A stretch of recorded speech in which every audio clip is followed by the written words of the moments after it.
The German Shepherd's jaws closed around the 7-year-old girl's body. Children screamed, teachers lunged forward, the police officer reached for his weapon. But K9 Thor wasn't attacking, he was carrying her. Through the school doors, down the sidewalk, 3 blocks through Phoenix's scorching heat, ignoring every command, breaking every rule. The dog walked straight into the hospital emergency room and refused to release the child. "She's fine," the teacher insisted. "The dog malfunctioned," the principal shouted. But Thor kept barking, his nose pressed against the girl's stomach, desperate and urgent. When the doctor finally checked her blood sugar level, his face went pale. "Get me IV dextrose, now." The reading was 32. 15 more minutes, and the little girl would have been dead. The Arizona sun blazed mercilessly as Officer Jake Rivera guided Thor, his 4-year-old German Shepherd K9 partner, through Desert Vista Elementary's front entrance. It was 10:15 a.m. on a Wednesday in late September, and Phoenix's heat had already reached 95 degrees. "Officer Rivera," Principal Anderson greeted them enthusiastically. "The kids have been waiting all week for Thor's visit." This was their monthly community outreach, visiting local elementary schools to teach children about police work and K9 abilities. Thor had done this routine dozens of times. Simple protocol, demonstration of commands, discussion about K9 duties, supervised interactions with the children. Mrs. Patricia Walsh's second-grade classroom erupted in excited whispers when they entered. 23 7-year-olds sat cross-legged on the colorful alphabet rug, eyes wide at the magnificent German Shepherd. "This is Thor," Jake began, positioning his partner at the front. "He's been with me for 3 years, and he's one of the hardest-working members of the Phoenix Police Department." Thor sat obediently, posture perfect. Jake explained how K9s are trained, what they search for, how they help the community. The children listened with rapt attention, hands shooting up with questions. About 15 minutes into the visit, Jake noticed Thor's ears perk up. The dog's head turned, his nose working the air. His body language shifted from relaxed to alert. "Thor?" Jake said quietly. Thor's gaze had locked onto a small girl in the second row. She had straight black hair in 2 braids, wore a yellow sundress, and seemed completely ordinary, attentive, smiling, engaged. Her name tag read, Emma Chen. The dog took a step toward her, his breathing quickening. "Thor, heel," Jake commanded firmly. Thor had never broken protocol during a school visit. The German Shepherd hesitated, his body tense. He glanced at Jake, then returned his focus to Emma. His nose lifted, sampling the air with increasing intensity. Mrs. Walsh noticed. "Is everything all right, Officer Rivera?" "Thor, come." Jake's voice sharpened, but Thor ignored him completely. This was unprecedented. The other children began scooting back nervously. Emma looked up at the approaching dog with curiosity rather than fear. "Hi, puppy," she said softly. Thor moved closer, his nose inches from Emma, sniffing intently around her face and neck. A low whine emerged from his throat, urgent, not aggressive. "Thor, down!" Jake commanded, moving to intervene. Principal Anderson frowned from the doorway, but Thor circled Emma once, his agitation visibly increasing. His tail was rigid, ears forward, body language screaming that something was wrong. He nudged her shoulder, then her arm, then her stomach. "Emma, honey, are you okay?" Mrs. Walsh asked. "I'm fine," Emma giggled. "The doggy likes me." "I'm so sorry," Jake apologized, reaching for Thor's collar. He's never done this. The moment Jake touched Thor's collar, the dog gently grabbed Emma's sleeve in his teeth and pulled. "Officer Rivera, control your dog," Mrs. Walsh exclaimed. Jake pulled Thor back, his mind racing. The dog wasn't being aggressive, his bite inhibition was perfect. But his behavior was completely wrong. Thor whined continuously, pawing at the floor, looking between Emma and Jake with desperate urgency. Then Thor barked, 3 sharp, loud barks directly at Emma. "That's enough!" Principal Anderson said firmly. "Officer Rivera, we need to end this visit." Jake nodded, mortified, reaching for Thor's lead. But as he turned to leave, Thor lunged forward with such force that the lead was yanked from Jake's hand. The dog positioned himself in front of Emma and did something that stopped everyone's heart. Thor opened his powerful jaws and carefully closed them around Emma's upper body, gentle as a mother dog carries puppies. Chaos erupted. Children screamed. Mrs. Walsh shouted. Principal Anderson ran forward, but Thor wasn't attacking. His jaw pressure was minimal, teeth not even touching Emma's skin through her dress. He was carrying her. Emma, more surprised than scared, made a small, confused noise. "Thor, release!" Jake commanded. Thor backed toward the door. Emma suspended gently in his grip. The dog's eyes met Jake's, and in that moment, Jake saw purpose, not aggression.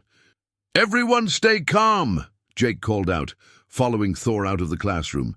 "He's not hurting her!" Mrs. Walsh grabbed her phone, dialing 911. Thor navigated the hallway with precise steps, heading toward the school's main entrance. Through the glass doors, Jake could see the street and, 3 blocks down, Phoenix General Hospital's distinctive blue sign. Thor pushed through the doors, still cradling Emma with impossible gentleness.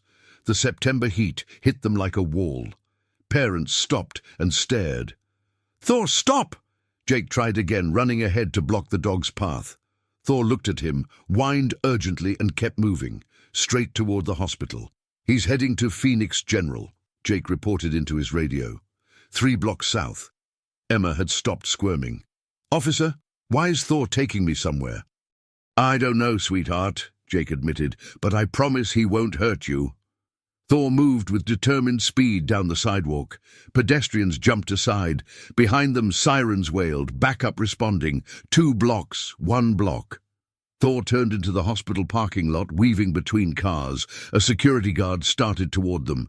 "Phoenix PD," Jake called out. "K9 officer, don't interfere." Thor reached the emergency room entrance.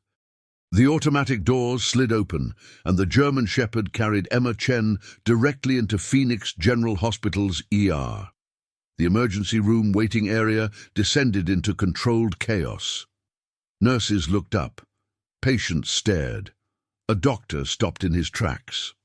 Thor walked past the admissions desk, ignoring a security officer's shout, and headed straight for the triage area. A nurse with Rodriguez on her badge moved to intercept. "Officer, what is going on?" she demanded. "I don't know," Jake said, breathless. "My K9 grabbed this student and brought her here. He won't release her." Finally, in the triage area, Thor gently lowered Emma to the floor.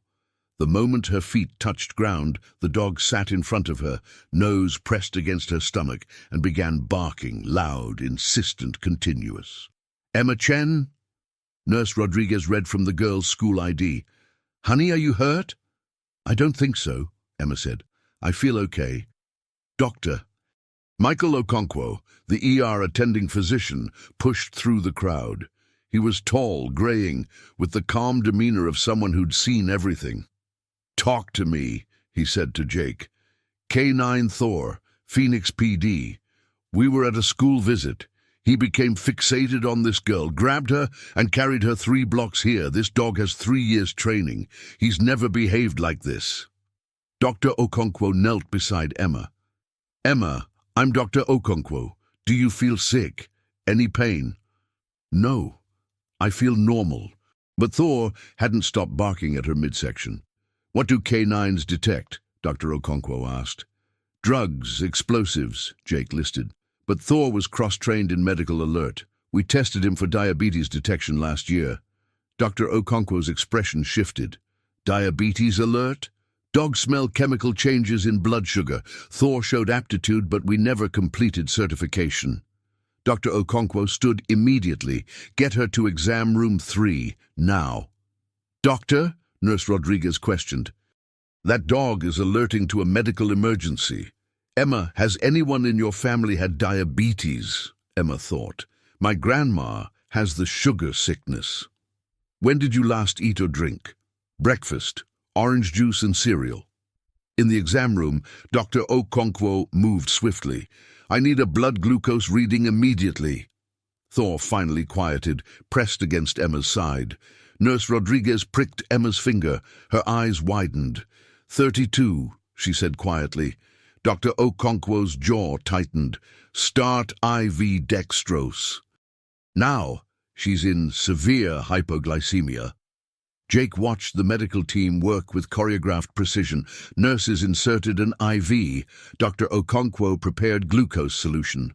What does 32 mean? Jake asked. Normal blood glucose is 70 to 100, Dr. Okonkwo explained.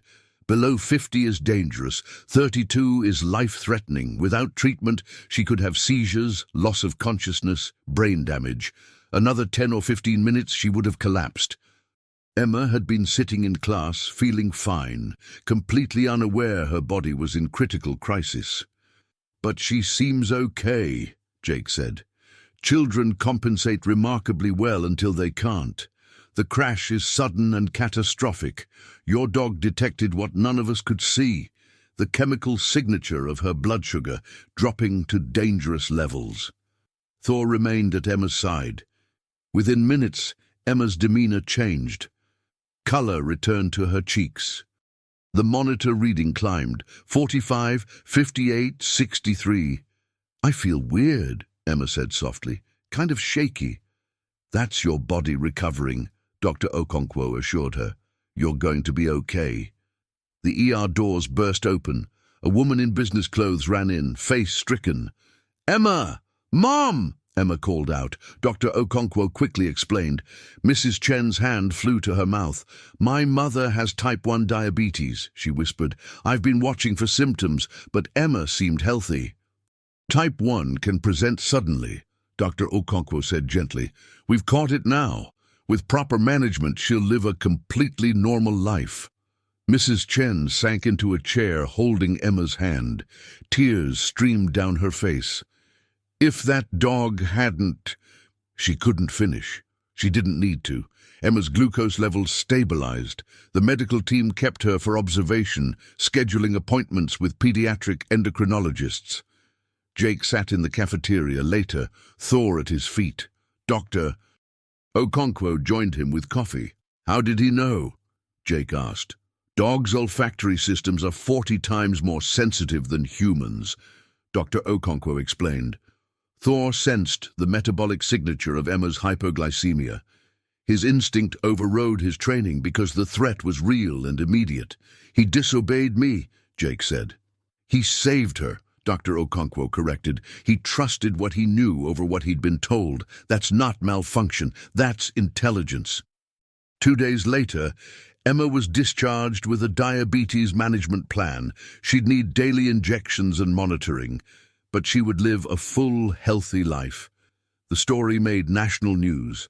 Thor became famous. The Phoenix Police Department received thousands of letters. Jake and Thor were given commendations, but the moment Jake remembered most was simpler. Emma's mother kneeling in front of Thor in the hospital parking lot, pressing her forehead to his. Thank you, she whispered. Thank you for seeing what we couldn't. Thor's tail wagged, and he licked her cheek once, gently. Just a dog doing what dogs do best, protecting the vulnerable, trusting their instincts and loving without condition.